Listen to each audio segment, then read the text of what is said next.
Hello guys, welcome back to our YouTube channel. അപ്പോൾ guys, നമ്മളിന്നൊരു പുതിയ വീഡിയോ ആയിട്ട് വന്നിരിക്കാം കേട്ടോ. അപ്പോൾ ഇന്നെന്താ പരിപാടി വെച്ചിട്ടുണ്ടെങ്കിൽ ഇന്നൊരു ഇനോഗ്രേഷൻ പരിപാടിയാണ് കേട്ടോ. അപ്പോൾ ഇന്ന് എൻ്റെ സിസ്റ്റർ ഷീനു ഉണ്ടല്ലോ, അപ്പോൾ അവരൊരു ഷോപ്പ് തുടങ്ങിയിട്ടുണ്ട്. അപ്പോൾ അതിൻ്റെ ഇനോഗ്രേഷനും പരിപാടിയും കാര്യങ്ങളാണ് കേട്ടെന്ന്. അപ്പോൾ നമുക്ക് അടിച്ച് പൊളിക്കണം. അപ്പോൾ വീഡിയോ ഫുള്ളായിട്ട് കാണാം കേട്ടോ.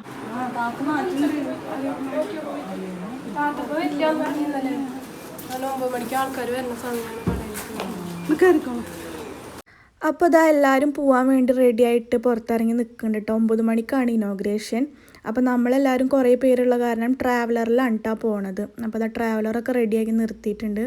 അപ്പോൾ ഇതാ വണ്ടി സ്റ്റാർട്ട് ചെയ്ത് കുറച്ച് പേരെയും കൂടി എടുക്കാനുണ്ട് കേട്ടോ. ഇവരെ ഫാമിലിയിൽ പെട്ട എല്ലാവരും ഇവരെ ചുറ്റുപാട് തന്നെ ഉള്ളത്. അപ്പോൾ അവരിനൊക്കെ നമുക്ക് കയറ്റിയിട്ട് പോകണം. അപ്പോൾ ഞാൻ ഫസ്റ്റിൽ നല്ല മഫ്തൊക്കെ കുത്തി അടിപൊളിയായിട്ടല്ലേ ഉണ്ടായിരുന്നത്. അപ്പോൾ അതൊക്കെ പഴിച്ചിട്ടു കേട്ടോ. കാരണം എന്താ വെച്ചിട്ടുണ്ടെങ്കിൽ മഫ്ത കുത്തിയിട്ട് കുറച്ച് കഴിഞ്ഞപ്പോഴേക്കും എനിക്ക് ഛർദ്ദിക്കാൻ വന്നു തുടങ്ങി. അപ്പോൾ അത് കാരണം ഞാൻ വേഗം അത് അഴിച്ചിട്ടു, ഒരു വീർപ്പ് മുട്ടലൊക്കെ. അപ്പോൾ ഇതാണ് ബെറ്റർ തോന്നിയിട്ട് ഇങ്ങനെ ഇട്ടിട്ടുണ്ട് കേട്ടോ. അങ്ങനെ ഞങ്ങളിതാ ഷോപ്പിലെത്തിയിട്ടുണ്ട്. അപ്പോൾ ഇതാണ് കേട്ടോ അവരുടെ ഷോപ്പ്. റിബനൊക്കെ കെട്ടി സെറ്റാക്കി നിർത്തിയിട്ടുണ്ട്. ഇനി അത് കട്ട് ചെയ്യണം.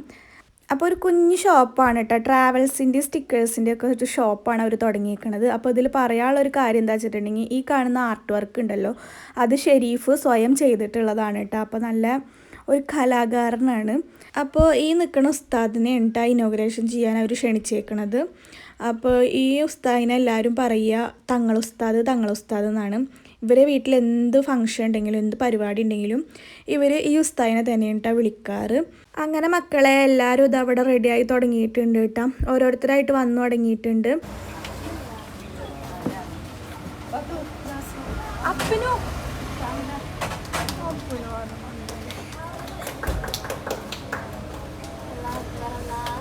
അങ്ങനെ അവിടെ റിബൺ കട്ടിയലൊക്കെ കഴിഞ്ഞിട്ടാ ഇനി ചീർണി വിളമ്പലാണ്. അപ്പോൾ ലഡു, കേക്ക്, ചായ ഇതൊക്കെയാണ് കേട്ടോ ചീർണിയായിട്ട് ഉണ്ടായിരുന്നത്. അവിടെ റിബൺ കട്ട് ചെയ്തെന്ന് കണ്ടപ്പോൾ ഇവിടെ പെണ്ണുങ്ങളെല്ലാവരും കൂടിയിട്ട് ഓരോന്നായിട്ട് ട്രെയിൽ ഇങ്ങനെ അടുക്കൽ തുടങ്ങിയിട്ടുണ്ട് കേട്ടോ.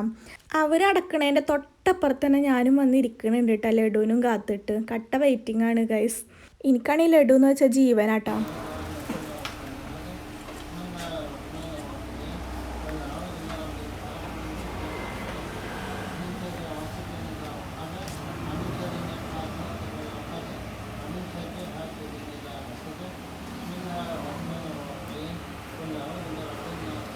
അങ്ങനെ അവിടെ ദുവാ ചെയ്യലും കാര്യങ്ങളൊക്കെ കഴിഞ്ഞു കേട്ടോ. അപ്പോൾ ഞങ്ങൾ ലഡുവൊക്കെ കിട്ടിയിട്ട് ഒരു സൈഡായിട്ട് ഇരിക്കുകയാണ് കേട്ടോ.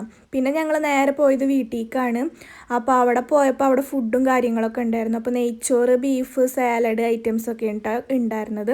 അപ്പോൾ ആദ്യം കാർന്നോമാരാണ് ഇരുന്നത്. അപ്പോൾ അവരെ കഴിഞ്ഞിട്ടാണ് ഞങ്ങളെല്ലാവരും ഇരിക്കാൻ തീരുമാനിച്ചേക്കുന്നത് കേട്ടോ. നമുക്ക് പിന്നെ തിരക്കൊന്നുമില്ല, കാരണം ലഡു ഒരു വയറ് കയറ്റിയിട്ടാണ് ഇരിക്കണത്. പിന്നെ എത്ര ലഡു കയറ്റിയാലും നെയ്ച്ചോറ് എന്ന് കണ്ട വെറുതെ വിടാൻ പാടില്ലല്ലോ. അപ്പോൾ ഞങ്ങളും കയറി ഇരുന്നിട്ടുണ്ട് കേട്ടോ. അങ്ങനെ അതാ ഞങ്ങളെല്ലാവരും സെറ്റായിട്ടിരുന്നു, ചോറൊക്കെ വിളമ്പി കഴിച്ചു കൂട്ടാം.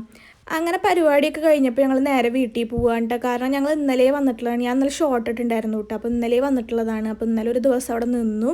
ഇന്ന് പരിപാടിയും കഴിഞ്ഞിട്ടാണ് കേട്ടോ ഞങ്ങൾ വീട്ടിൽ പോണത്. അപ്പോൾ ഇത്രയൊക്കെ ഉള്ള വിശേഷങ്ങൾ. അപ്പോൾ അടുത്ത വീഡിയോ ആയിട്ട് കാണാം. ബൈ.